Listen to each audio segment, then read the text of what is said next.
Why did she leave us here? I wish I knew, kid. I wish I knew. Minneapolis Whiteout. CEO Adrian Vale sees a shivering boy with his lost meteorite cufflink. If his dead son lives, what truth hides in the storm? The sky above Minneapolis was the color of unpolished steel, heavy with snow that refused to stop falling. The air itself felt alive, biting through wool and skin alike. Adrian Vale stood at the edge of Borealis Intelligence's rooftop terrace, watching the city flicker beneath a polar vortex. Streetlights blurred into halos of frost. His reflection in the glass looked too composed for a man haunted by ghosts. He tightened his grip on the meteorite inlay cufflink he always kept in his pocket, the lone survivor of a set. Its faint star-shaped scratch caught the light from the tower sign behind him. Borealis. The word shimmered like a promise and a curse. He'd built an empire to control winter, to predict where ice would break power lines, to route ambulances before accidents happened. And yet, the one night that truly mattered was the one he couldn't code his way out of. 2 years ago, a frozen lake, a 12-minute search, and a missing heartbeat. The rescue team said the current took his infant son. The divers said the visibility was too poor. The hospital signed a death certificate without a body. He'd signed it too, his name scrawled by a hand he didn't recognize as his own. Inside, the monitors pulsed with Borealis's latest simulations, smart grids, predictive sheltering, AI plow routing. They told him where warmth would hold and where it would fail. None of them told him how to live again. He was supposed to be reviewing data feeds from the North Loop Warming Hub, a new prototype that redistributed power to public shelters during blizzards, but a gut impulse told him to go in person. He didn't trust comfort anymore. Comfort had made him slow, the night his family fell through ice. By the time his driver reached the hub, the snow had turned violent. Wind gusts hammered the windshield and flakes swept in circles like angry ghosts. Adrian stepped out into the blizzard, breath clouding in front of his face, the cufflink warm from his palm. The warming hub sat in what used to be a bus terminal, glass doors half frozen shut, floodlights casting halos over the parking lot. The hum of generators filled the air. City volunteers distributed thermal blankets, cocoa, and portable heaters to anyone seeking shelter. But in the swirl of white near the far curb, Adrian saw movement. A small figure bent over, struggling with a shovel. A boy. 11, maybe 12. His coat was 2 sizes too big. Sleeves rolled past his hands. He hacked at the snow piled around a stranded bus, red-faced and breathing hard. When the driver gunned the engine, the rear wheels spun helplessly. The boy jammed the shovel under one tire, then another, packing salt into the grooves like he'd done it 100 times. The bus lurched forward. Freed. The driver honked twice in thanks and disappeared into the storm. Adrian watched, stunned. The boy didn't look up for praise. He just leaned on his shovel, chest heaving, frost clinging to his hair. Something inside Adrian twisted. There was a precision to the kid's movements, the same mechanical logic Borealis used. Cause, reaction, solution. Too calm for a child, too practiced for chance. Adrian walked closer, boots crunching in the snow. "Hey, you shouldn't be out here this late," he said, voice raised over the wind. The boy flinched but didn't run. His gaze darted toward the warming hub, then down to the ground. "I'm fine," he muttered. His voice cracked mid-word. Adrian held out a hand. "Come inside. You're freezing." The boy hesitated. The shovel trembled in his grip. "I can't go in there," he whispered. "Why not?" "Because they'll ask for names." Adrian crouched to meet his eye level. Beneath the grime and windburn, the boy's eyes were startlingly familiar, gray-blue, with the same faint ring of gold around the iris that Adrian's mother used to call stormlight. His heart stuttered. "I'm not anyone," the boy said quickly, as if rehearsed. "Just helping." Adrian's throat tightened. He reached for his coat pocket, pulled out his security badge and tucked it away again before the kid could see. No one's asking questions tonight, just cocoa and heat. The boy studied him for a moment, then nodded slowly. Inside, the hub's heaters hissed warmth through the air. Volunteers bustled with blankets and paper cups. The boy sat at the far edge, hands cupped around cocoa that steamed against his face. His shoulders stayed tense, ready to bolt. When he reached to adjust his sleeve, something small slid from his pocket, metal glinting against the floor. Adrian's world stopped.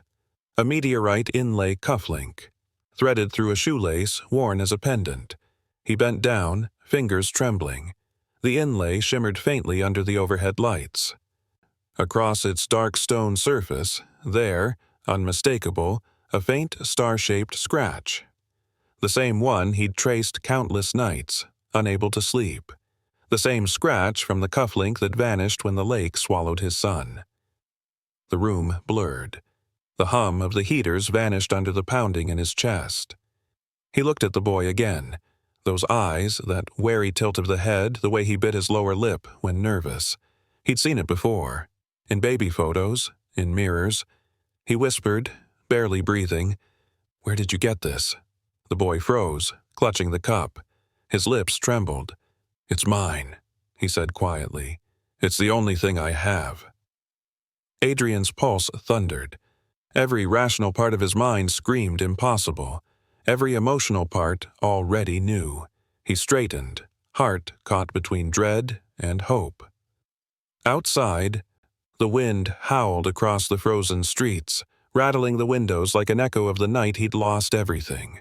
Only now, maybe, just maybe, winter was giving something back. The heaters hummed faintly against the wind that clawed at the glass. Inside the warming hub, light flickered from generator lamps casting orange shadows on concrete walls. Adrian sat across from the boy, trying to look like any other man with a cup of cocoa in his hands and not the CEO of the system keeping the city alive tonight. The boy hunched over his drink, steam curling up into his face. His hair was damp with melted snow, the ends clumping together in uneven strands. He couldn't have been older than 11, maybe 12, but there was a guarded stillness to him, like someone who had learned too early that warmth always came with a catch. Adrian kept his voice soft. "You said you can't go into the system. What did you mean by that?" The boy shrugged, eyes fixed on the table. "They take you, put you places, split you from people." He hesitated. "I ran before they could." "You ran from foster care?" He nodded once, almost imperceptibly. "Wasn't mine, anyway." "What's your name?" Adrian asked carefully. "Ben." A pause. "Just Ben.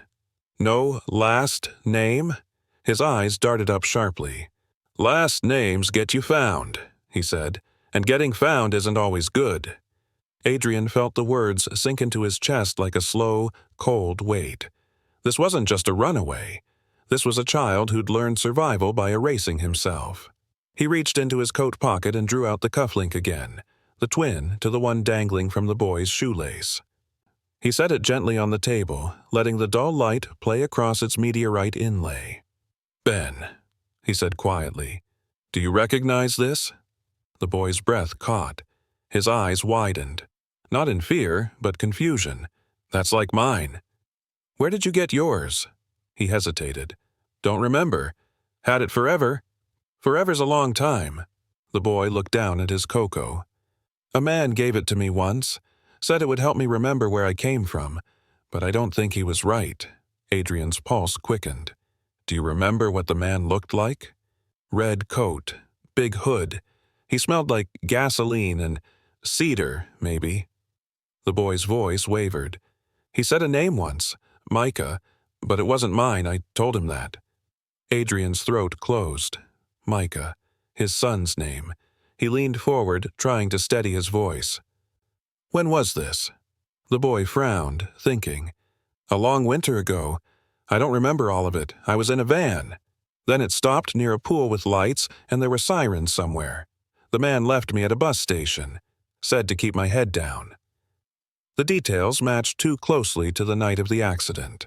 The frozen lake, the emergency vehicles, the chaos. His rational mind tried to resist the pull, but his heart already knew.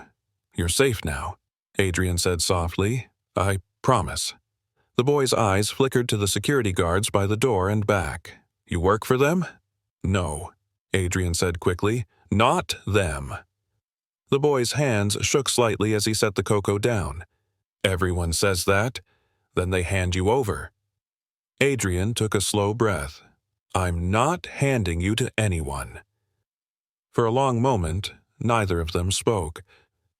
Snow rattled against the windows like restless fingers. The boy shivered, but not from cold. He looked small in the oversized coat, as if the fabric itself was swallowing him whole. Adrian knew this moment was fragile. Push too hard, and the boy would vanish into the storm again. "Where are you staying tonight?" Adrian asked. "Nowhere," the boy said. "But I know places." "What kind of places?" "Empty laundromats. Subways when the heat stays on. Sometimes the old dome." "You can't stay out in this," Adrian said, voice tightening. "The temperature's dropping below -20. "I've been colder," Ben murmured, eyes far away. Adrian stared at him, the words twisting something deep in his chest.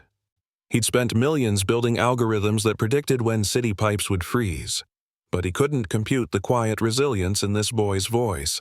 He pulled off his gloves and pushed his cup toward him. "Here, it's warmer than yours." The boy shook his head. "You'll get cold." "I've been colder too," Adrian said gently. A flicker of something, trust, maybe, crossed the boy's face. It lasted only a second before he hid it behind a shrug. When the volunteers began shutting down for the night, Adrian rose. "Come with me," he said. "You can stay somewhere safe, just for tonight." The boy hesitated by the door, snow blowing in through the opening. "You'll tell someone." "I won't," Adrian said. "You have my word. People lie."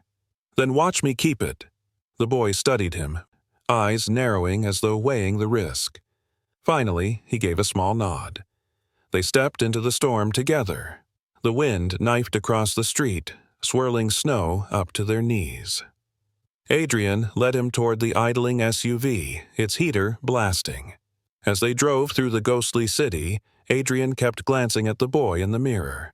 Ben's head nodded against the window, exhaustion pulling him under. The shoelace pendant dangled over his coat zipper, the meteorite glinting faintly with every passing streetlight. Adrian reached into his pocket, fingers curling around the twin cufflink.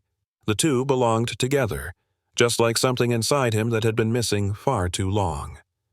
Outside, the city's lights blurred into white streaks of snow, and for the first time in 2 years, Adrian felt the fragile spark of something he hadn't dared name since that frozen night. Hope. By the time Adrian pulled into the underground garage beneath his penthouse building, the storm had swallowed the skyline. The temperature outside had fallen below -20, wind slicing through even the brief gap between the car door and the elevator. The boy followed silently, his boots leaving watery prints across marble tile. The elevator's hum filled the quiet. When the doors opened to the glass-walled penthouse, a wash of warm light greeted them. Tall windows overlooking a city drowned in white, the hum of radiant heat soft underfoot. Adrian watched the boy's eyes widen, not with greed, but disbelief. "You live here?" the boy whispered. "I do," Adrian said. "Tonight, it's just shelter." The boy's gaze lingered on the wide hearth where flames shimmered in a linear fireplace. "Looks like a hotel," he murmured. Adrian managed a faint smile. "I guess it does." He handed the boy a folded fleece blanket and gestured toward the couch. "You can rest here, bathroom's down the hall if you need it. There's soup warming in the kitchen." The boy hesitated, clutching the blanket like it might vanish if he trusted it. "Why are you helping me?" Adrian paused at the kitchen counter, his reflection caught in the glass of the window beyond. The same expression he wore in every quarterly report, every investor call, controlled, deliberate, empty. But tonight, that mask felt like ice ready to crack. "Because I can," he said quietly, and because no one should have to fight the cold alone. The boy nodded once as if testing those words for weight and sank onto the couch. Adrian poured soup into 2 bowls, the scent of tomato and basil filling the room. When he set one before the boy, he realized the kid was watching him, not suspicious now, but curious. "You talk like you're in charge of things," the boy said. Adrian chuckled softly. "Bad habit. What kind of job do you have?" He hesitated. "I build systems that help the city stay warm.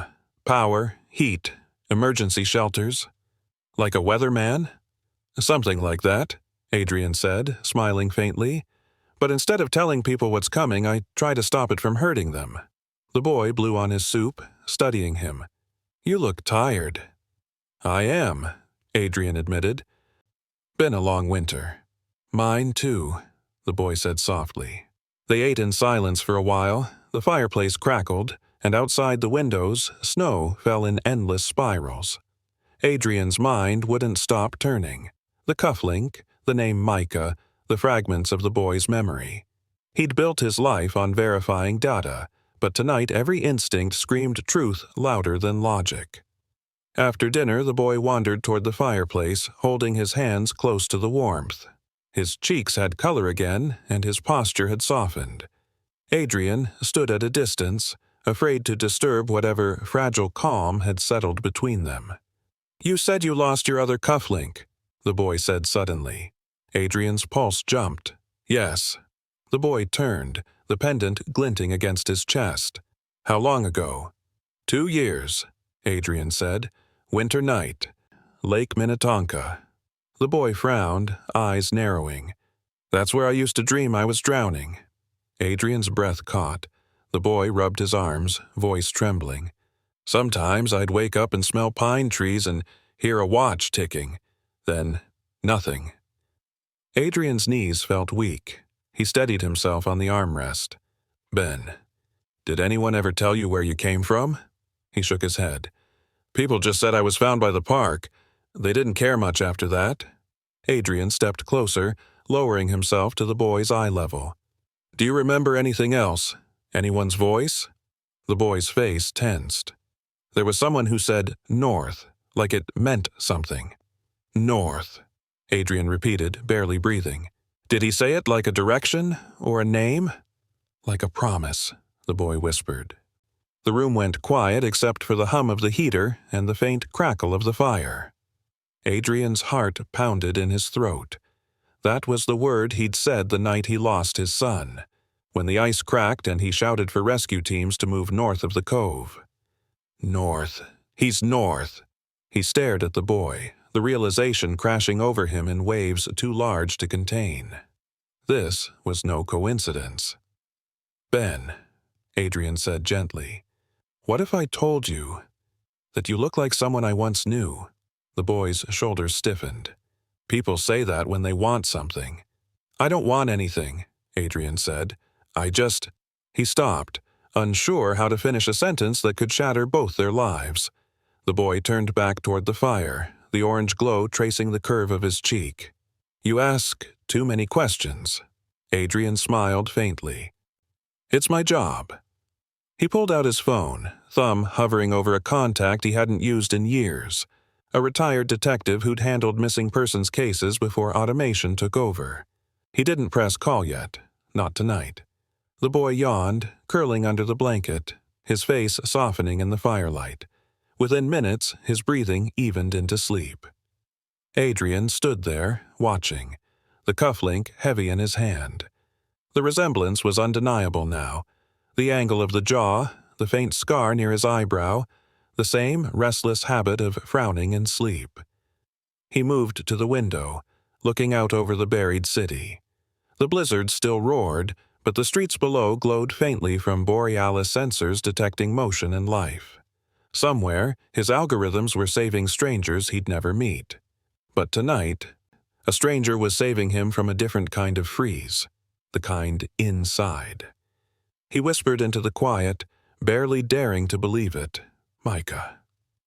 The word felt foreign and sacred at once. Behind him, the boy stirred in his sleep, murmuring something indecipherable, then, clear as breath, whispered a single word back. "Dad?" Adrian's heart stopped. The sound was small, maybe a dream, maybe a memory breaking through the ice. But it was enough. He sank into the nearest chair, clutching the cufflink so tightly it pressed into his palm. The fire reflected in the glass beside him, and for the first time in years, he didn't feel like he was staring into loss. He was staring at a beginning. The next morning, Minneapolis was an ocean of white. Snowdrifts swallowed sidewalks and muffled sound. Borealis drones buzzed faintly above the skyline, clearing emergency routes in silent, mechanical rhythm. Adrian Vale watched from his window as daylight filtered through a gray sky, the city moving under his command, but, for once, he didn't feel in control of anything. On the couch, the boy, Ben, maybe Micah, stirred beneath the fleece blanket. His hair stuck out in a dozen directions, and his cheeks were still flushed from the night's warmth. For a moment, Adrian just stood there, coffee cooling in his hand, heart caught between disbelief and awe. The boy opened one eye. "You're still here." Adrian smiled faintly. "You sound surprised." "People leave before I wake up," he said simply. "Not today." The boy sat up slowly, blinking against the light. "It's quiet." "It's the snow," Adrian said. "It makes the whole city hold its breath." The boy looked out the window, fascinated. "You can't even tell where the ground ends and the sky starts." Adrian followed his gaze. "You know," he said carefully, "there was a night just like this one. A few years ago, I was near a lake when it froze too fast.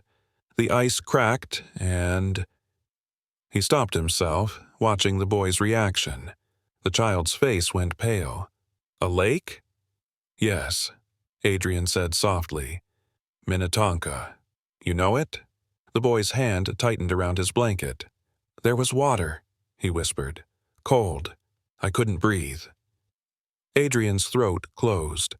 "What do you remember?" The boy's voice trembled. "Someone shouting, lights flashing, then a van, red coat. He said, 'Don't look back,' and I didn't." He looked up at Adrian.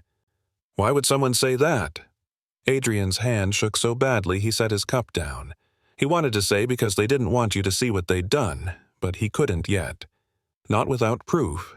Instead, he said, "Sometimes people say strange things when they're scared." The boy nodded slowly, as if half accepting it. Adrian forced his breath steady. "Would you help me with something?" "Depends," the boy said cautiously. "Just a short drive, somewhere I need to see." An hour later, they were back in the SUV, snow whipping around them as Borealis convoy plows carved new lanes through the streets. Adrian turned down an unplowed side road near the old aquatic center, abandoned since the last freeze. The boy pressed his forehead to the glass. "I know this place," he said suddenly. Adrian's pulse jumped. "How?" "I was here." He pointed toward the gated lot. "The van stopped there. I think there were police lights, and a man yelling on the phone." Adrian's stomach dropped. He'd been there, the night of the accident. He'd shouted into his phone, begging rescue teams to push north, past the cove. North. He's north. The words came back like ghosts. He parked and stepped out. The air was razor cold, biting at his face. The boy followed, squinting against the brightness. They crunched through knee-deep snow to the chain-link fence. Inside, the pool deck was a crater of ice and broken tiles. The storm had sealed everything in frost. "This is where it happened," Adrian murmured. "The night they said my son." He couldn't finish. The boy's small hand brushed against his coat. "You lost someone here?" "Yes," Adrian said quietly. "Someone I'd give everything to find again." The boy's gaze drifted toward the snowdrift by the lifeguard stand. "There was a red car," he said. "I remember headlights and someone saying, 'Move fast before they check the cameras.'" Adrian froze. "Who said that?" The boy frowned, trying to recall. "He had a badge, the kind that blinks red when you scan it." Adrian's pulse thundered. That description, LED security badge was standard issue at Borealis facilities. His voice went hoarse. "Ben, do you remember any letters or names on it?" The boy thought hard, squinting at the snow as if the answer lay buried there. "It had a bear on it, or a triangle. I'm not sure." "Borealis," Adrian whispered. The word hit like a blow. The child's eyes flickered up to him, puzzled. "What?" Adrian forced a shaky smile. "Nothing. You've helped me a lot, Ben." They walked back in silence.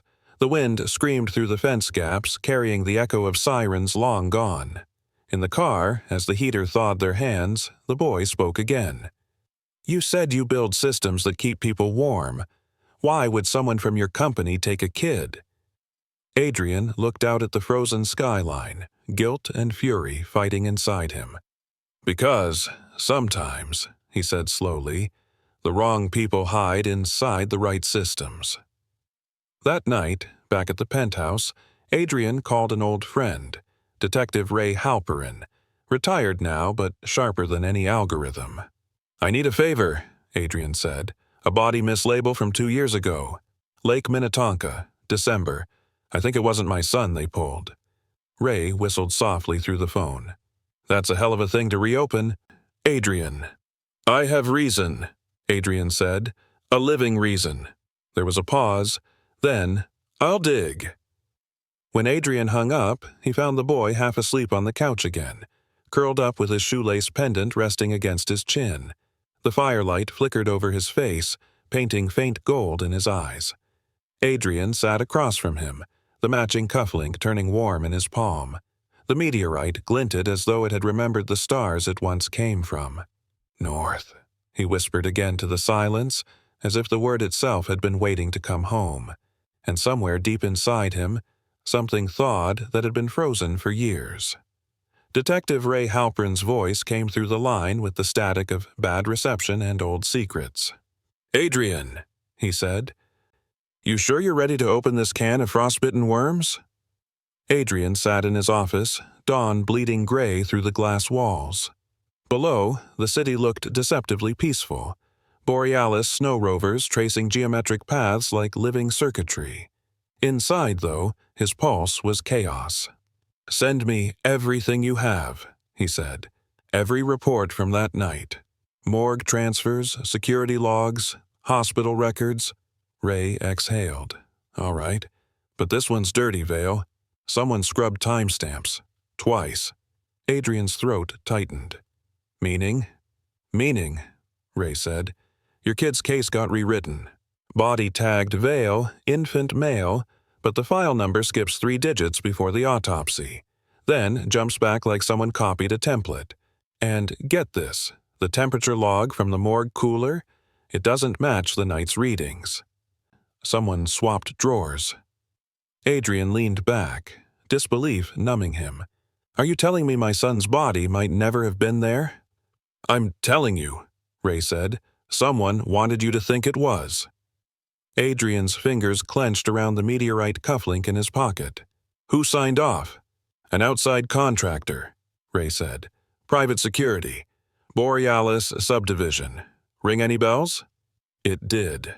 Vale Tech Winter Ops, an experimental branch he'd sold off a year before the accident, meant to handle on-ground response. He'd cut ties when their new investors got too aggressive. He swallowed hard. "Find me a name, Ray. Please." "Already working on it. But listen, if the boy you found is who I think he is, someone else knows he's alive. And they won't like that you do too." The line clicked dead. Adrian stared out the window, the skyline ghosting into white.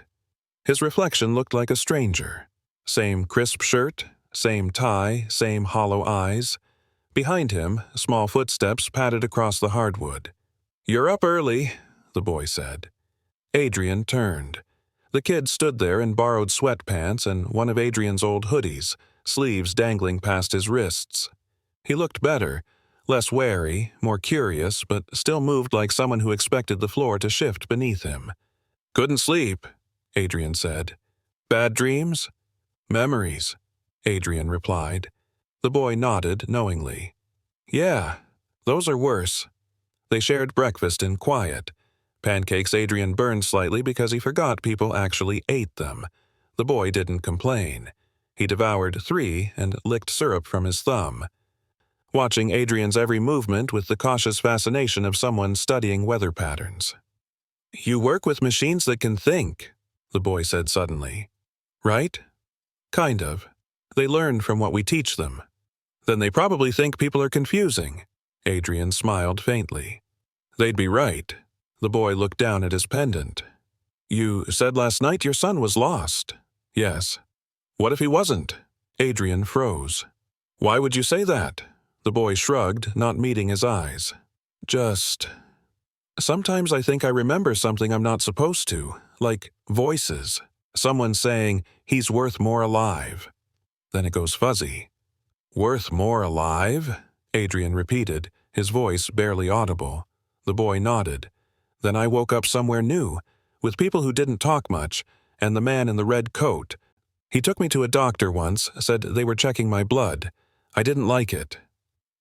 Adrian's mind raced.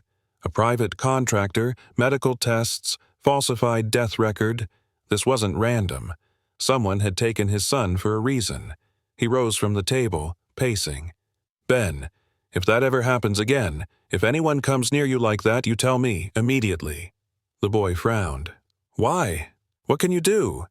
Adrian looked him dead in the eye. "More than they think." That afternoon, he met Ray in a closed coffee shop downtown.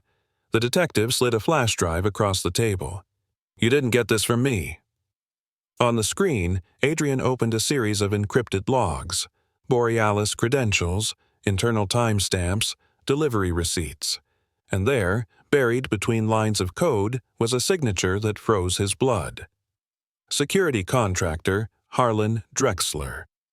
Adrian remembered him. Head of Winter Ops Logistics, a man who'd pitched an off-book contract to use Borealis predictive models for population continuity research.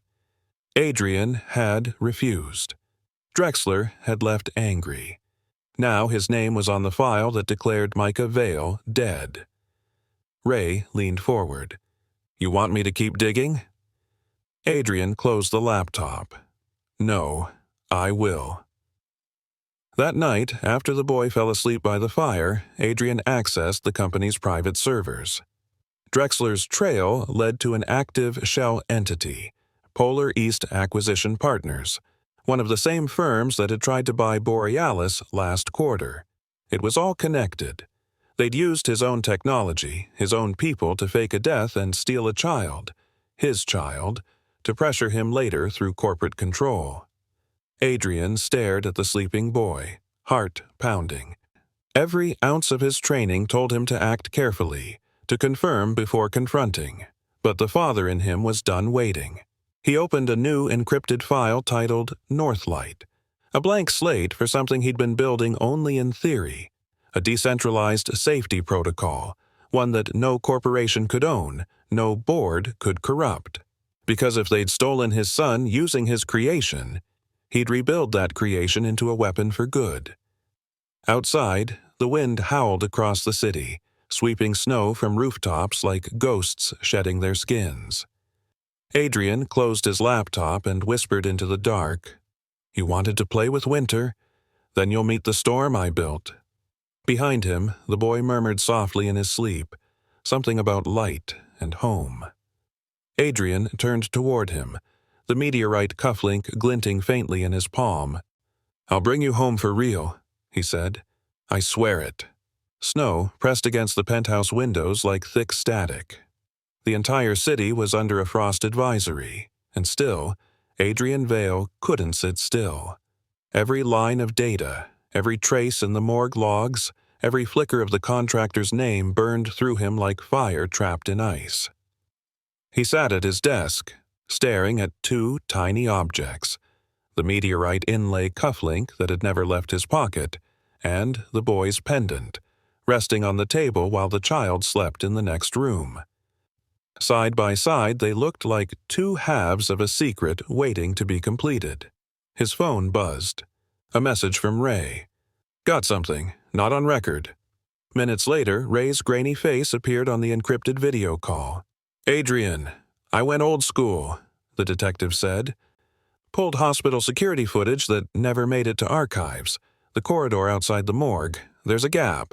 But the second camera down the hall caught a reflection off a steel cabinet. You can see a man carrying a small bundle. Red coat. You'll want to sit for this." Adrian leaned closer. In the mirrored surface, a face flickered in ghostly blur, but it was clear enough. Harlan Drexler, the same contractor who'd vanished after the Borealis buyout attempt. Ray's voice hardened. "There's more. The file says they sent the body to a private genetic audit facility for verification, but that lab doesn't exist. Not in Minnesota, not anywhere. Whatever test they claimed to run, it never happened." Adrian's blood ran cold. "So they lied to me, to everyone." "Yeah," Ray said. "And they used your own company's clearance codes to do it." Adrian looked toward the hallway, where faint breathing came from the boy's room. "I need to be sure," he said. Ray frowned. "You thinking DNA?" "Yes." "Careful, Vale. If the kid really is yours, this goes beyond corporate espionage. It's abduction, falsification of death records, federal time." "Then we'll start with truth," he said quietly. He ended the call and stared at the cufflink again. His mother had it custom-made for him when Micah was born. A pair of meteorite inlays, symbolizing resilience forged under pressure. One had gone missing the night he lost his son. The other never left him. Now the missing half had returned on a child's shoelace. He walked softly into the guest room. The boy lay curled under the blanket, the faint red glow of the heater tracing shadows across his face. Adrian sat on the edge of the bed, every muscle trembling with restraint. He brushed a strand of hair from the boy's forehead. "You look like her," he whispered, meaning his late wife, the woman who'd died 6 months after the lake accident from complications that grief had sharpened into illness. The boy stirred. "You're talking again," he mumbled. "Sorry, didn't mean to wake you." "It's okay." He blinked up at him. "Did you find something?" Adrian hesitated. "Maybe." "Is it bad?" "No," Adrian said softly. "Just important." He took out a cotton swab from the first aid kit and smiled gently. "Can I try something? It won't hurt. Just a quick cheek swab. I'm working on a health project and it helps us understand cold exposure in kids." "You'll be helping me test it." The boy eyed him warily but nodded. "Okay, if it helps people." Adrian swabbed the inside of his cheek, his hands steady only because they had to be. "Thank you." "What happens now?" "I send it to a lab. We'll know soon." The boy rolled over, already half asleep. "You're weird," he murmured. "But nice weird." Adrian smiled faintly. "I'll take that." When the boy's breathing deepened again, Adrian sealed the swab in a coded envelope and sent it via secure courier to a small genetics lab run by an old MIT colleague, a man he trusted like a brother. 2 sleepless nights later, his phone rang. "Adrian," said Dr. Patel, his voice trembling with disbelief. "What exactly are you testing? Just tell me the results. I ran it 3 times. The probability of parent-child match is 99.997%. I don't know who this kid is, but he's yours, Adrian. He's your son." The room tilted. Adrian gripped the counter, the words flooding him like the warmth he'd forgotten existed. "Are you sure? Genetically? I'd bet my license." Adrian closed his eyes. In the silence that followed, years of guilt cracked open like thawing ice. The lake hadn't taken Micah. People had. When he opened his eyes, everything looked different. The city outside, the storm that had ruled his life, the glass walls that once made him feel untouchable, all of it seemed smaller now. He found the boy in the living room, building a clumsy tower of blocks from an old Borealis prototype kit. "Ben," Adrian said softly. The boy looked up, grinning. "It's staying up this time." Adrian knelt beside him. "You did good." He swallowed hard. "There's something I need to tell you." "Okay." "You remember that man who said the word north?" The boy nodded slowly. "That was me." The boy blinked. You? I lost someone that night, Adrian said, voice unsteady. A little boy. They told me he was gone, but they were wrong. They took him away, changed his name, made him believe he didn't have one. The boy stared at him, unsure if he should believe it. You think I'm him? Adrian's eyes burned. I don't think, Micah. I know. The boy's lips parted, but no sound came. His gaze darted to the pendant, to the cufflink in Adrian's palm, and back again. He reached out, trembling, and held them together. The metal clicked softly. Two halves of the same star. Micah Vale, Adrian whispered, his voice breaking. My son. The boy looked at him for a long, silent moment. Then, barely audible, he said, I don't remember you. Adrian nodded, tears welling. That's okay. I'll remember enough for both of us. He didn't move closer. He didn't reach for him. He just stayed there, letting the quiet fill the room until Micah slowly leaned forward, hesitant, then certain, and pressed his forehead against Adrian's chest. Outside, the storm eased for the first time in weeks. The next morning, sunlight finally broke through Minneapolis's gray. It fell across Adrian's glass penthouse, catching in the frost that rimmed the windows. For the first time in 2 years, the light didn't look like mockery. It looked like permission. Micah was still asleep, curled up under the blanket on the couch, one hand clutching the cufflink pendant. Adrian watched him for a long time, afraid to blink, afraid the morning would vanish into memory. Then his phone buzzed. Board emergency meeting, mandatory attendance, 10:00 a.m. Of course. Even in redemption, the world still demanded order. He dressed carefully, navy suit, white shirt, the meteorite cufflink in place. Its twin hung from Micah's neck, gleaming faintly in the sunlight. I'll be back soon, Adrian whispered, brushing the boy's hair gently. Micah stirred, but didn't wake. By the time Adrian arrived at Borealis headquarters, the building's glass atrium hummed with tension. News had leaked overnight. Rumors of an identity investigation involving the CEO, whispers that the company's founder was emotionally compromised. He could feel the stairs before the elevator doors opened. Upstairs, the boardroom was cold in the ways the thermostat couldn't measure. 12 men and women sat around the long table, their reflections sharp in the polished surface. At the head sat Chairman Maxwell Crane, once Adrian's mentor, now the kind of man who measured loyalty in quarterly returns. Adrian, Crane said without warmth, you're late. There's a blizzard, Adrian replied evenly, and I had a life to attend to. Crane's jaw tightened. That's exactly the issue. The general counsel, a woman named Eliza Brandt, slid a file across the table. We've received inquiries from Polar East Acquisition Partners regarding your mental stability and potential conflicts of interest. Adrian's pulse chilled. Polar East, the same shell company tied to Drexler. Conflicts of interest, he said slowly. Or truth you're afraid will surface? Let's keep this professional, Crane said. You've been acting erratically, visiting abandoned sites, pulling classified archives, rerouting research staff. Adrian leaned forward. Someone inside this company faked a child's death using Borealis credentials. They stole from me, personally, and used our systems to cover it up.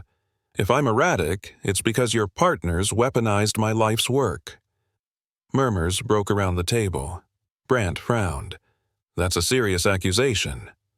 I have proof, Adrian said, sliding a small drive across the table. Server logs, DNA confirmations, payment traces to Drexler under Polar East. You can verify every byte. Crane didn't even glance at it. And what do you hope to accomplish? Revenge? You're letting personal grief dictate corporate governance. That's not leadership, Adrian. It's liability. Something inside Adrian snapped. Not in anger, but clarity. For 2 years, he said quietly, I've built systems to save strangers while my own son was out there, freezing in alleys built by the same city we promised to protect. You think this is liability? No, Maxwell. This is conscience." The room went still. Crane leaned back, lips thin. "We can't run a company on conscience." "Then maybe you shouldn't run it at all." The silence that followed was glacial. Brant exchanged a look with Crane. "If these accusations prove false," she said carefully, "we'll need your resignation." "And if they're true?" Adrian asked. Her voice faltered. "Then Borealis is complicit in a crime." Adrian stood, straightening his tie. "Then you'd better hope I'm lying." He walked out without another word, his shoes echoing through the marble hall. Each step felt heavier than the last, but also freer. The world could call him unstable if it wanted. He had something stronger than reputation now. Proof. Purpose. Back in the car, his phone buzzed again. A text from Ray. "They're on to you. Drexler's people moved funds at 9:13 a.m., likely prepping escape." Adrian's reply was instant. "Send me coordinates." He turned the car toward the industrial district north of the river, where the old Borealis prototype warehouses sat half-abandoned. If Drexler was anywhere, it would be somewhere he could still hide behind the company's ghost. By the time Adrian arrived, snow was falling again.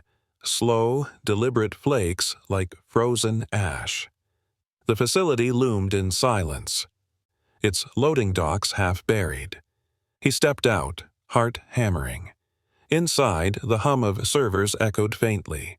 Power was still active. Adrian followed the cables toward a back office. The air smelled faintly of cedar, and there, against the far wall, hung a red parka. Drexler. A faint movement behind the glass partition caught his eye. A man hunched over a terminal, back turned, entering data. Adrian recognized the broad shoulders, the clipped hair. He pushed the door open. "You kept it," he said softly. "The coat." Drexler froze, then turned. "Adrian Vale," he said, with an oily smile. "Still playing hero?" "You stole my son." Drexler shrugged. "I secured an asset." Adrian's voice was ice. "He was a child." "An heir," Drexler said. "A living key. You built a company that predicts need before it exists. Imagine what a child of that algorithmic bloodline could anchor. Investors paid well for that kind of potential." Adrian's stomach twisted. "You trafficked my son into data leverage." "Call it opportunity." Drexler's smirk faltered only slightly. "You were too soft to understand power. We made sure you'd be too broken to fight back." Adrian stepped forward. "You're right about one thing. I was broken, but I rebuilt every system you corrupted." He hit a key on his phone. A series of encrypted pulses transmitted through the Borealis network. The lights flickered, then dimmed to red. "What did you do?" Drexler barked. "Backtrace on your entire operation," Adrian said. "You're live streaming to every compliance node in the grid. City law enforcement, federal audit, every partner you ever bribed. Congratulations, you're finally transparent." Drexler lunged toward him, but Adrian caught his arm, twisting hard. Years of adrenaline flooded muscle memory. Drexler staggered, gasping. Adrian stepped back. "You won't touch him again." Sirens wailed in the distance. By the time the police arrived, Drexler was handcuffed beside a hard drive loaded with enough evidence to burn Polar East to the ground. As they led the man out, Adrian looked down at his phone, at the image of Micah asleep under the blanket. He whispered, "It's over, son." But deep down, he knew it wasn't. Not yet. The world would come for both of them now, and this time he had to protect his boy not just from the cold outside, but from the storm about to erupt within the very company he'd built. He walked out into the falling snow, coat unbuttoned, air sharp against his skin, and for the first time in years, he felt alive. By the time Adrian reached his penthouse, the sky above Minneapolis had turned the pale blue of ice about to crack. News of Drexler's arrest was already spreading. rumors of illegal data experiments, financial fraud, and stolen identities flooding local feeds. But none of it mentioned the one truth that mattered. Micah was home. When he opened the door, the boy was awake on the couch, bundled in the fleece blanket, watching the muted television where Borealis headlines scrolled across the bottom of the screen. "Is that you they're talking about?" Micah asked, eyes uncertain. Adrian hesitated. "Some of it. They said you stopped bad people." "I tried," Adrian said gently. Micah turned down the volume. "Then why do they sound mad?" Adrian smiled faintly. "Because I stopped the wrong kind of bad, the kind that makes money." Micah's brow furrowed as he tried to process that. "You look tired." "I've been tired for 2 years," Adrian admitted. The boy looked down, twisting the pendant between his fingers. "So, what happens now? Do I have to go back?" "No," Adrian said quickly, kneeling beside him. "You don't go anywhere you don't want to. Not ever again." "But people will come," Micah said. "They always do." Adrian exhaled, realizing the boy had lived too long on the run to believe in safety. "You're right," he said, "which is why we're going to make our own rules." He drew a breath and spoke with deliberate calm.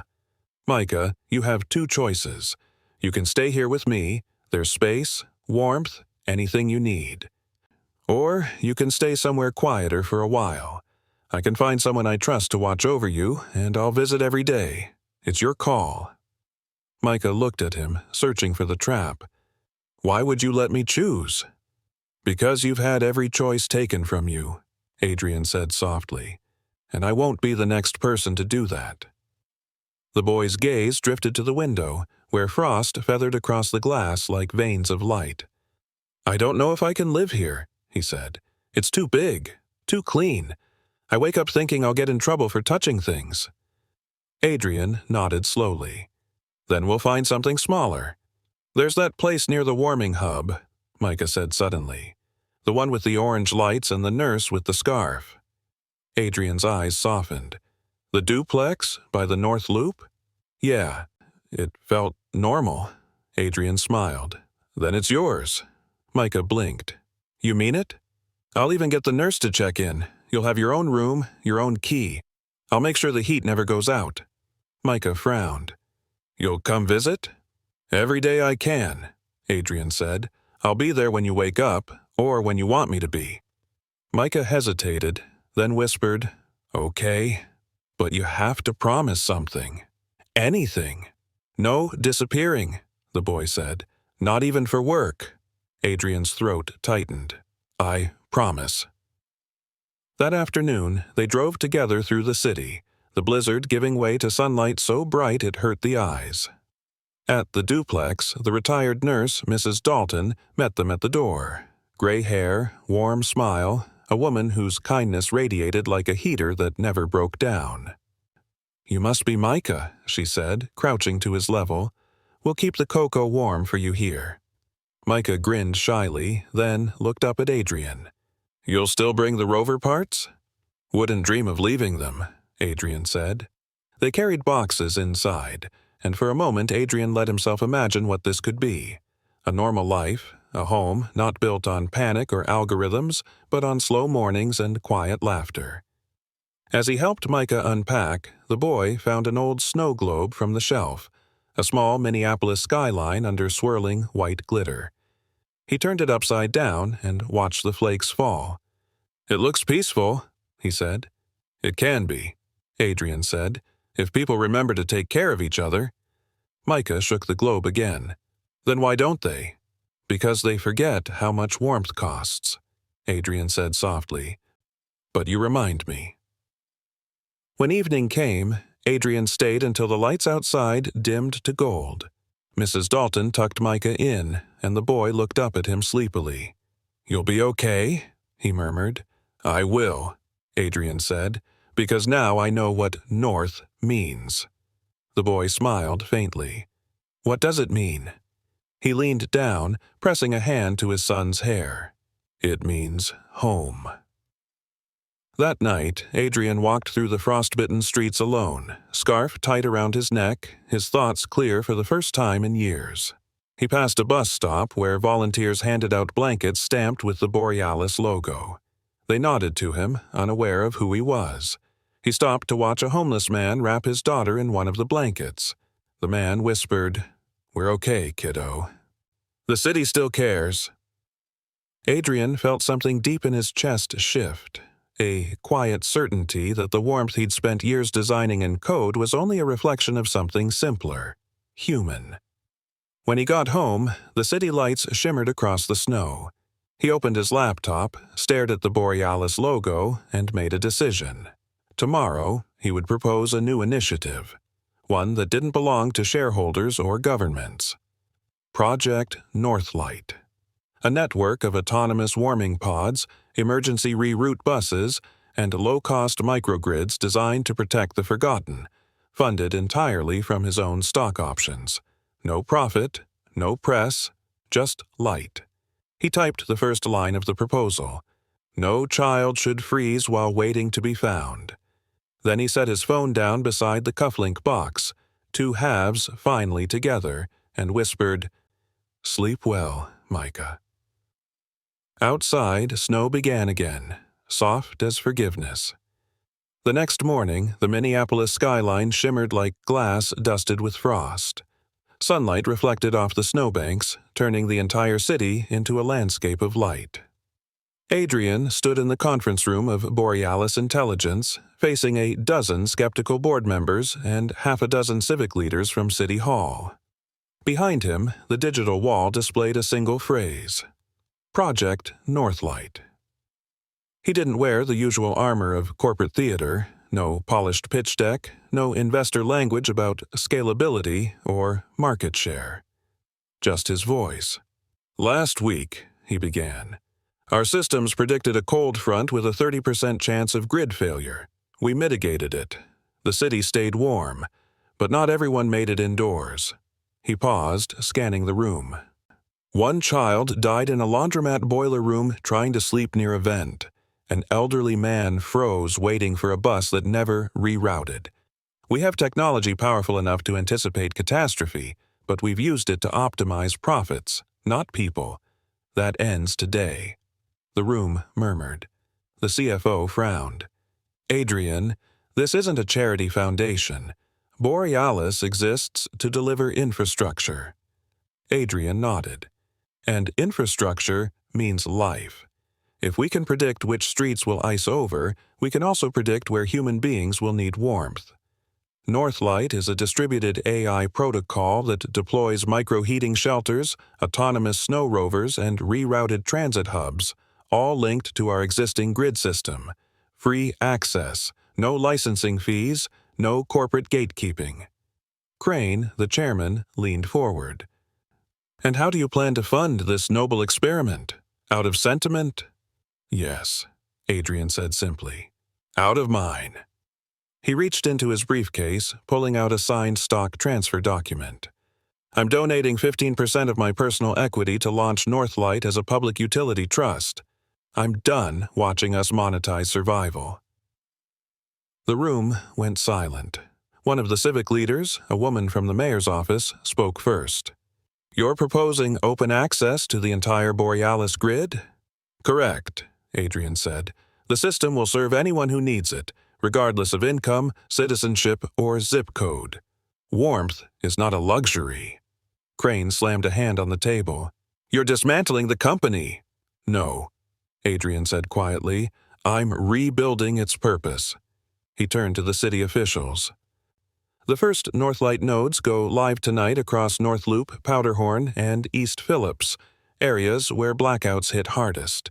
We'll run pilot tests for 2 weeks. If it fails, you can revoke my control. But if it works—" He met their eyes, steady. "We save lives before the next storm hits." For a long moment, no one spoke. Then one of the engineers in the back, young, nervous, stood. "Sir, I'll volunteer for the pilot. My brother lives in East Phillips." Then another hand, and another. Within minutes, half the room had pledged support. Crane looked defeated, his empire crumbling under something he couldn't quantify. Faith. Adrian ended the meeting with quiet finality. Gentlemen, ladies, if you want to measure the company's value, count the number of lights still burning when the blizzard comes." That night, he stood with Micah at the duplex window as the first Northlight pods came online across the city. Tiny halos of amber light shimmered in the snow, each a heated dome about the size of a phone booth, enough for 2 people to shelter inside. "Are those yours?" Micah asked, eyes wide. "They're ours," Adrian said. "You helped design them, remember? The rover prototype." Micah grinned proudly. "So, other kids can stay warm too?" "Yes." "Then it's good," the boy said simply. Outside, Borealis technicians moved through the snow, installing the beacon nodes that glowed like constellations reflected on Earth. News crews arrived, catching footage of volunteers sharing cocoa and blankets beside the pods. Adrian refused interviews. Instead, he stayed with Micah and Mrs. Dalton, watching the city transform in real time. Later, after dinner, Micah brought out a small piece of cardboard where he'd drawn with a blue crayon. "It's us," he said. Adrian looked down. 2 stick figures stood under a glowing dome. One held a tiny star in his hand. The words above read, "Northlight saves people." Adrian felt his throat close. "It's perfect." "Can we hang it here?" Micah asked, pointing to the wall, front and center. He taped it beside the window, where it caught the reflection of the city lights below. Just before bedtime, Micah tugged on Adrian's sleeve. "What happens when the storm's gone?" Adrian thought about it. "Then we make sure the warmth stays." The boy nodded, satisfied. "Good. Because I don't want people to freeze like I almost did." "You won't," Adrian promised. "Ever again." When Micah was finally asleep, Adrian stood by the window alone, looking out over the city. Across Minneapolis, thousands of golden orbs dotted the snow, each one a Northlight pod, each one a beacon of something bigger than redemption. His phone buzzed, a message from Ray. "News just broke. Public's calling you the man who lit the North." Adrian smiled. "Let them call me whatever they want," he whispered. "I only care that he's warm." He glanced at the cufflink box on the table, the twin inlays reunited, reflecting the glow of the Northlight grid. For the first time, he didn't see them as a symbol of loss. They were proof of something reclaimed. Hope forged in winter. The next morning, the world woke to headlines that carried both awe and threat. Northlight saves hundreds during polar vortex. Borealis CEO defies board. Opens grid to public. Anonymous backers accuse Adrian Vale of data breach. Adrian scrolled through the reports, a mug of coffee forgotten in his hand. Outside the window, dawn glowed across a city no longer shivering in fear. Transit shelters radiated warmth. Drones hovered distributing blankets, and the Northlight pods pulsed in soft amber. Tiny lighthouses scattered through white seas of snow. But not everyone celebrated. The same power brokers who'd once treated Borealis like their private empire were moving fast. Polar East's lawyers were flooding City Hall with injunctions. Investors whispered about rogue humanitarianism. Even some board members called for a suspension of Adrian's control until the legal implications could be sorted. He'd expected it. Every revolution had its frostbite. Mrs. Dalton knocked on his office door. "You've been up all night," she said. "Eat something that isn't caffeine." Adrian smiled tiredly. "If I stop moving, the cold will catch me." She crossed her arms. "Your son needs you steady, not heroic." He nodded, and for the first time in days, closed the laptop. "Where is he?" "Downstairs," she said, shoveling the neighbor's steps. "Says he's earning cocoa money." Adrian chuckled. "He's charging people to stay warm. My son's an entrepreneur." "He's your son, all right," she said warmly. "Just remember, he's a boy before he's a miracle." Her words struck deep. When he found Micah outside, the boy's cheeks were red, his breath fogging the air as he scraped snow from the narrow walkway. "You don't have to do that," Adrian said. "I know," Micah replied without looking up. "But if I stop moving, I think too much." Adrian crouched beside him. "About what?" About before, Micah said. About how people looked through me. Like I was there, but not really there. Adrian took the shovel gently from his hands. You don't have to disappear anymore. The boy glanced at him, serious. Promise? I do, Adrian said, but I also need your help. Micah tilted his head. With what? Something only you and I can build. That afternoon, in the duplex's small kitchen, father and son huddled over a tablet sketching designs. We'll make it smaller, Micah said, so it can move by itself. Adrian smiled. Exactly. The first Northlight rover. A miniature one that can deliver cocoa and blankets automatically. We'll call it Scout. Scout, Micah repeated proudly. Like the dog I want. Like the dog we'll get, Adrian corrected. The sound of laughter, real laughter, filled the house for the first time. Mrs. Dalton leaned from the doorway, smiling quietly to herself, but peace, Adrian knew, was fragile. His phone buzzed with an encrypted message from Ray. Ray. Feds investigating Polar East collapse. Drexler's testifying. He's naming Borealis execs who funded the abduction program. Crane's on the list. Adrian. He'll burn everything before admitting it. Ray. Then get ready. Crane's filing emergency injunction to freeze Northlight accounts. Adrian stared at the screen, feeling the weight of every promise he'd made. To the city, to his son, to himself. That night, Borealis headquarters glowed like a beacon against the snow. Inside, the board was meeting again, unannounced. Adrian entered quietly, coat still dusted in frost. Crane didn't look surprised. Ah, the prodigal idealist returns. I heard you're freezing my accounts, Adrian said. Correction, Crane replied. The company's accounts. You blurred the line between private philanthropy and corporate assets. We can't risk liability. You mean accountability, Adrian said flatly. Whatever you call it, you've compromised our future. Adrian looked him dead in the eye. No, Maxwell. I've saved it. Crane smirked. You really think the city cares about your noble gesture? Give it a week. People will forget. Investors won't. Adrian walked to the end of the table and tapped his tablet. The screens around the room flickered alive. Live video feeds of the Northlight grid. In each one, people huddled beneath glowing domes. A mother holding her baby. A bus driver sharing soup with an old man, volunteers laughing in the warmth.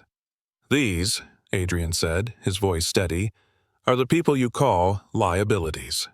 Crane scoffed. Public relations spectacle. Adrian's tone hardened.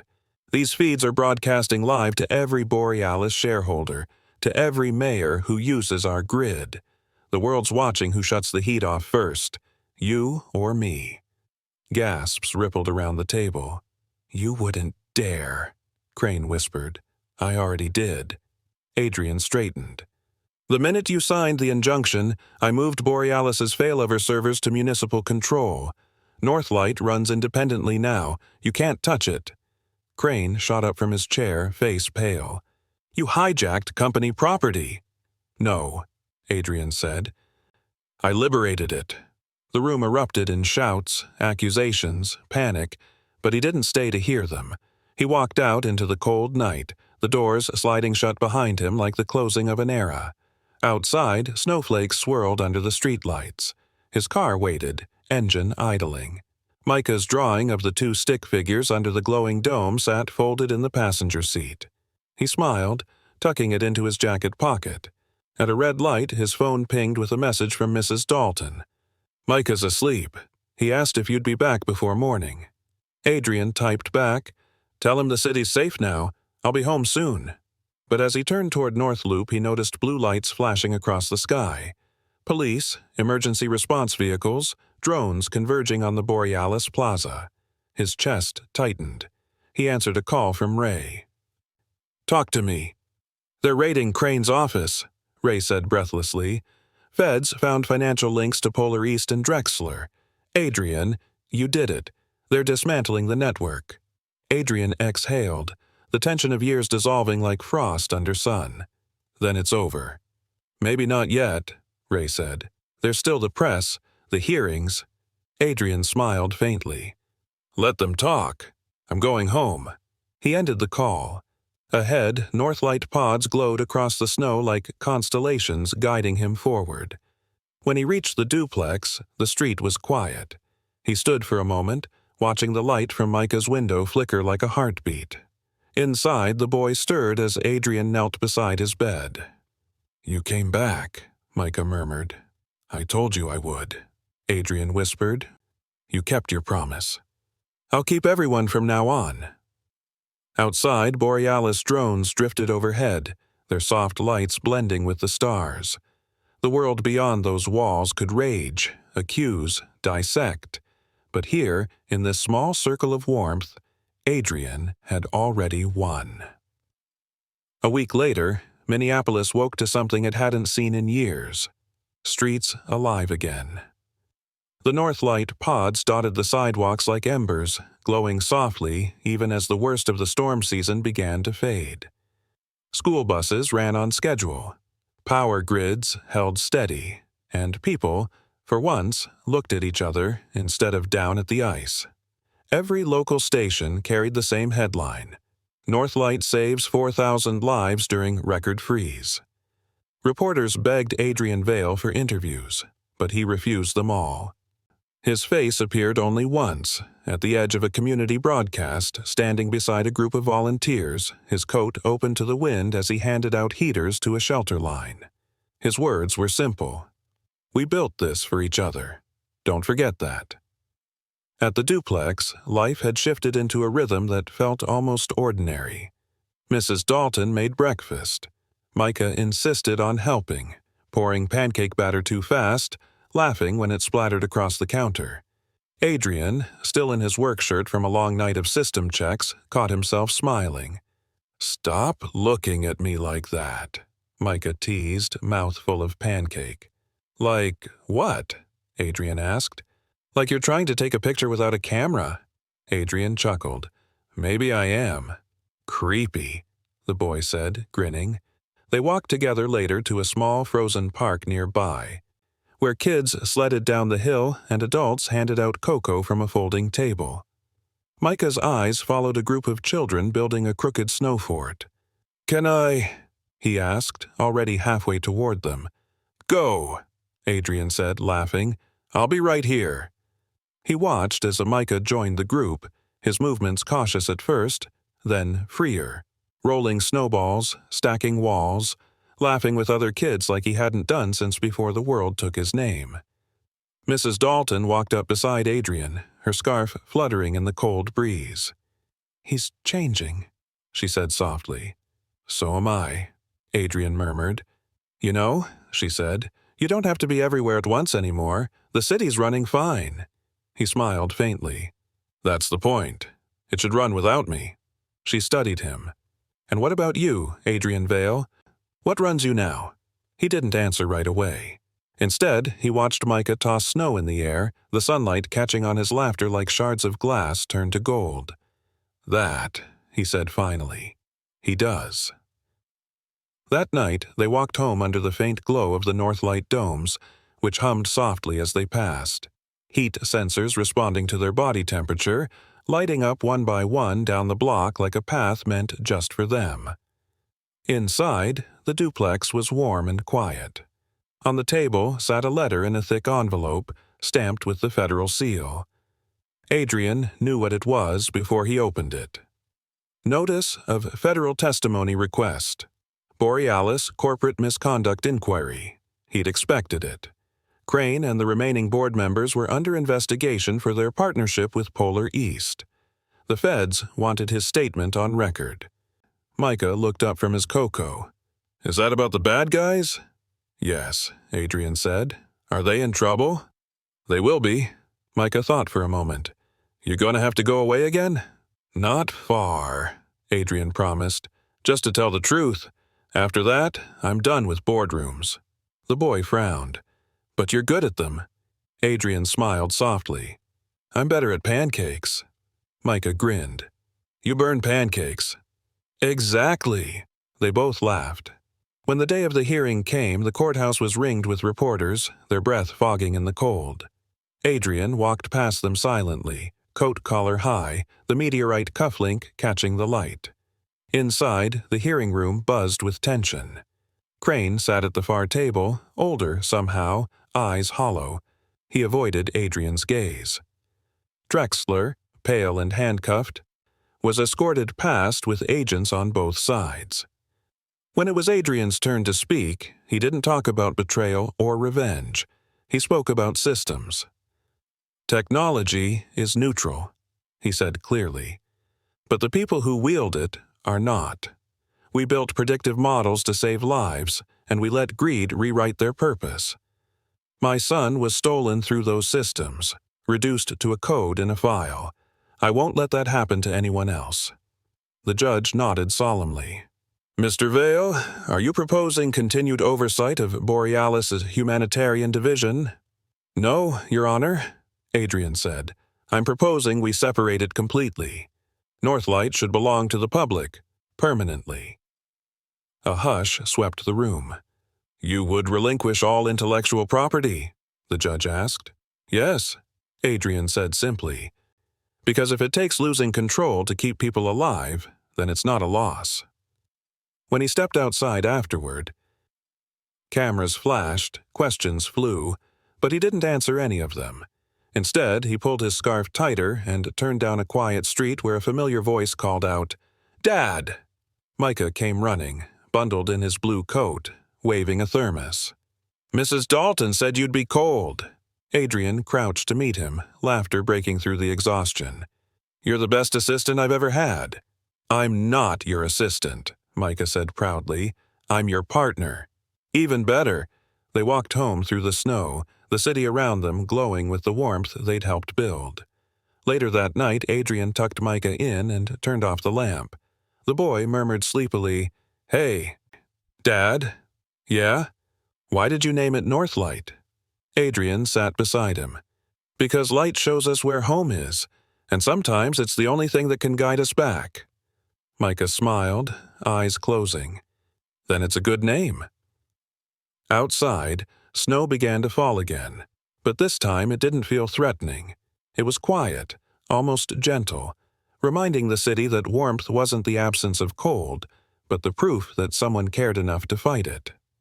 As Adrian stood by the window, the Northlight domes blinked across the skyline like steady stars, each one a promise kept, each one alive because he'd chosen to believe the impossible. And in the reflection, behind him, a small boy slept under the glow of the cufflink's twin light, safe, loved, and finally home. The storm that followed was short but brutal, a final sweep of the polar vortex before spring would claim the streets. Minneapolis ground to a halt again, but this time no one was stranded. The Northlight pods glowed like guardian stars, holding the city together when every other system failed. Adrian stood on the duplex porch, scarf drawn tight, watching plumes of steam rise from distant rooftops. The air carried that deep, metallic scent that always came before thaw, the smell of snow surrendering. Behind him, Mrs. Dalton came out with 2 mugs of cocoa. "You've been staring at the same skyline for an hour," she said. "I'm making sure it's still there," he murmured. She handed him a mug. "It'll be there, long after both of us." He smiled faintly. "That's the goal." Micah's laughter drifted from inside. The boy had built a fort from couch cushions and named it the Warm Base. Every few minutes he shouted orders to imaginary scout rovers patrolling the carpet. Mrs. Dalton chuckled. "You know he tells everyone his dad saves people with light?" Adrian looked down, the cocoa steaming in his hands. "He's the one who reminded me how." The snow started again, thin, dry flakes swirling sideways on the wind. One landed in his cup and melted instantly. That's when he noticed the courier trudging up the walk, head down, holding a thick envelope. "Mr. Vale?" the man asked, voice muffled by the scarf. "Hand delivery. No sender listed." Adrian frowned, accepting the package. The courier turned back into the snow, vanishing as quickly as he came. Inside, the envelope was sealed with an embossed insignia, Borealis's old logo. He tore it open. Inside was a single letter. The handwriting was elegant, unfamiliar. Mr. Vale, you think you've dismantled us, but some networks survive on silence. Polar East was only one branch. What you built changed the world, but not everyone wants warmth. Some of us thrive in the cold. Enjoy your reunion, you've earned it. But remember, light casts shadows. A friend in the frost. Adrian's hands tightened on the paper until it creased. No signature, no return address, just that single, mocking line. He walked to the window, watching the falling snow blur the city lights. His mind raced. Was it a bluff? A remnant of Drexler's team? Or something deeper? Behind him, Micah's voice broke his thoughts. "Dad, come see. Scout can move on its own now." Adrian turned. The boy knelt beside the small rover prototype they'd been building together. It hummed softly, its sensors glowing blue as it rolled across the rug toward him, stopping perfectly at his feet. "See?" Micah grinned. "I programmed it to find you." Adrian felt the sting of tears, unexpected and warm. He crouched, ruffling his son's hair. "That's incredible." "Scout's not scared of storms," Micah said proudly. "He just keeps going till he finds home." Adrian's throat tightened. "That's a good lesson, kid." After Micah went to bed, Adrian returned to the letter, reading it again under the soft lamplight. The words "light cast shadows" echoed in his mind. He folded the paper carefully and slipped it into a drawer. He couldn't afford paranoia, but he also couldn't pretend the danger was gone. He spent the next hours rechecking Borealis's new open-source security system. Every line of code, every API key, every external node. Nothing irregular. Still, his instincts, sharpened by years of building systems that predicted disaster, told him something unseen was stirring. When the first light of dawn touched the skyline, his laptop pinged. A new node had connected to the Northlight grid. Unregistered. Origin unknown. Adrian's pulse quickened. He opened the map. The signal came from deep in the industrial outskirts, an abandoned shipping yard frozen under 20 inches of snow. He debated calling Ray. Then he glanced down the hallway where Micah slept, the faint glow of his cufflink pendant reflecting through the crack in the door. "No," he whispered. "This one's mine." He pulled on his coat, slipped the cufflink box into his pocket like a compass, and drove out into the storm. The city lights faded behind him as he crossed the river bridge. The roads were empty, the world wrapped in white. Borealis drones passed overhead, their sensors blinking amber as they tracked temperature readings. When he reached the yard, it was eerily silent. Rusted cargo containers stood in rows, their doors half buried in snow. The wind howled between them like a voice caught in steel. Adrian stepped out, boots crunching over the ice. His phone beeped, a signal spike. The unregistered node was nearby. He followed it to a small metal shack, its door cracked open. Inside, a single monitor glowed in the dark. The screen displayed a map, his map, the Northlight grid, every pod, every shelter, every signal point. But one section pulsed red.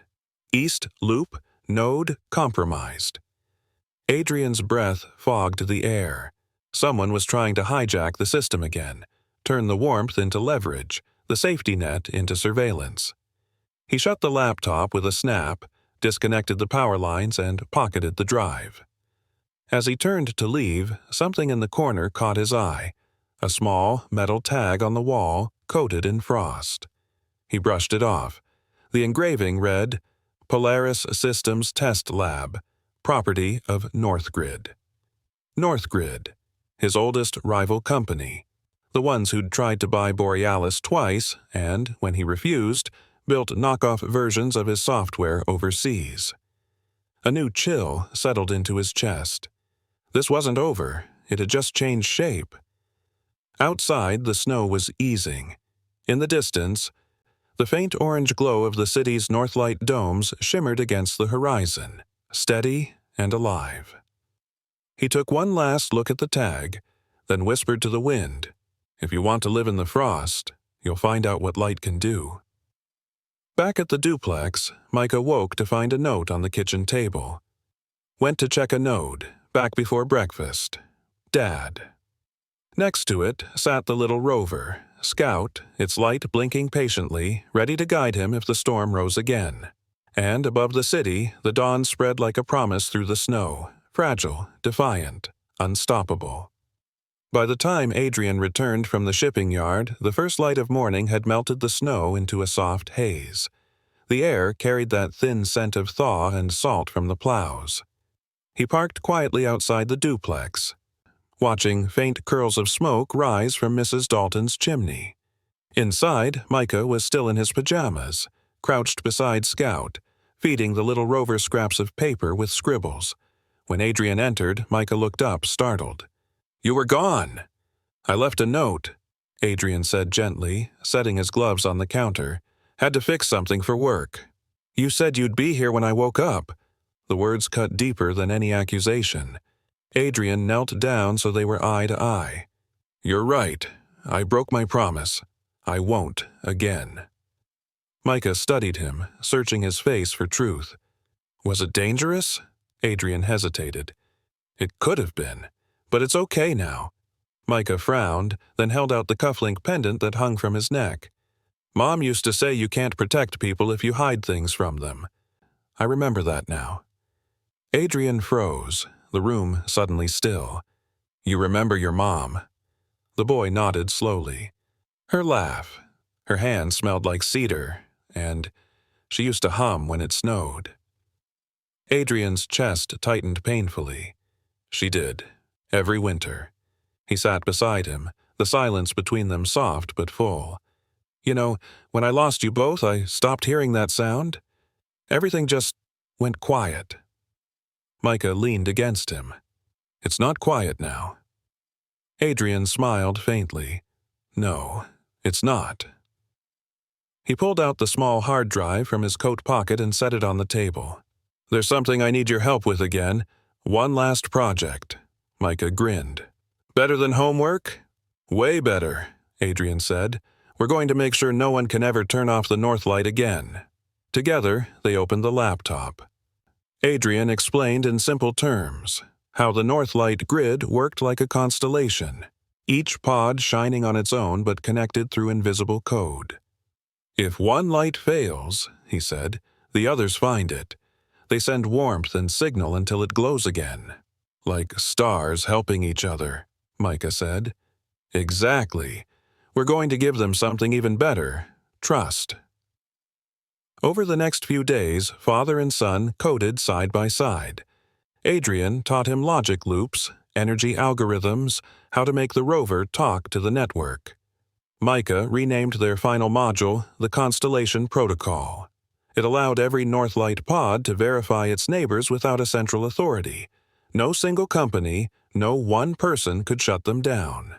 "You just made the world's first democratic heating grid," Adrian said with pride. Micah grinned. "You mean it listens to everyone?" "It listens to people who care," Adrian said. While they worked, reporters kept calling, politicians kept praising, and lawyers kept threatening. But Adrian ignored them all. The project mattered more than his reputation. On the evening they finished, the city was bathed in gold. Borealis HQ stood silent now, its signage dimmed, its assets under investigation. Adrian had resigned officially that morning, signing his last email simply, "Keep it warm." Micah insisted they go outside to watch the activation. They bundled up and stepped onto the snowy street, where a dozen volunteers gathered near the nearest Northlight pod, a dome of glass and carbon fiber glowing faintly like a heartbeat. Adrian pressed a small switch on his tablet. "Constellation Protocol, online." Across the horizon, the pods blinked one by one, synchronizing in waves of soft amber light, moving outward from downtown toward the suburbs, then the rivers, until the entire map of Minneapolis shimmered like a living sky. People stopped in the streets. Drivers pulled over. Someone started clapping.